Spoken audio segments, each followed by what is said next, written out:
Au nom du Père et du Fils et du Saint-Esprit, Amen. Viens, Esprit du Seigneur, viens, nous t'attendons. Alléluia, mets la joie dans nos cœurs. Par le Christ, Alléluia. Bien-aimés dans le Seigneur, en ce samedi 16 octobre 2021, l'Église propose pour notre méditation, notre édification, l'Évangile selon Saint Luc au chapitre 12, versets 8 à 12. Écoutons. En ce temps-là, Jésus disait à ses disciples, « Je vous le dis, quiconque se sera déclaré pour moi devant les hommes, le Fils de l'homme aussi se déclarera pour lui devant les anges de Dieu. Mais celui qui m'aura renié en face des hommes sera renié à son tour en face des anges de Dieu. Quiconque dira une parole contre le Fils de l'homme, cela lui sera pardonné. Mais si quelqu'un blasphème contre l'Esprit Saint, cela ne lui sera pas pardonné.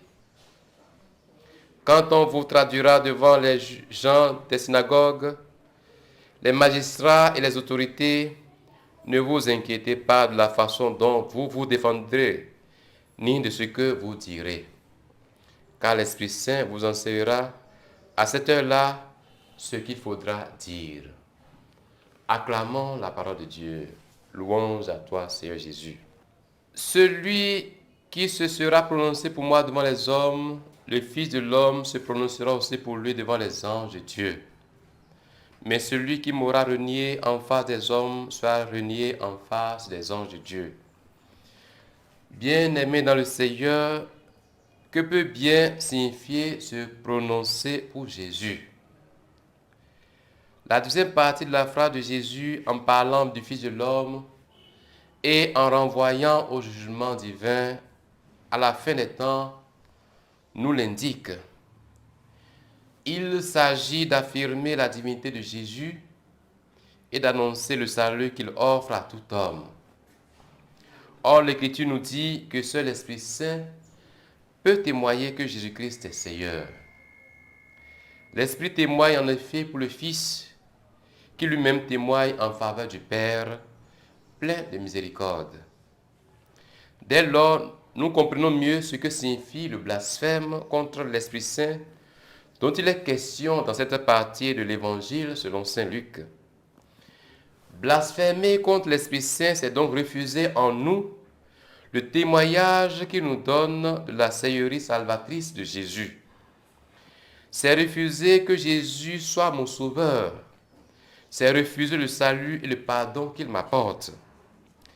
Car le présupposé à l'accueil de Jésus dans ma vie comme sauveur est que je reconnaisse le besoin d'être sauvé et pardonné par lui.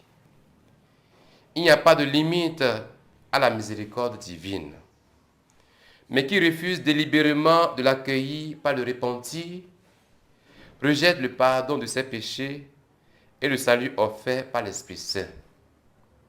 Face à un tel endurcissement du cœur, Dieu est comme impuissant, car il ne peut imposer son salut contre notre liberté. Il respecte notre liberté.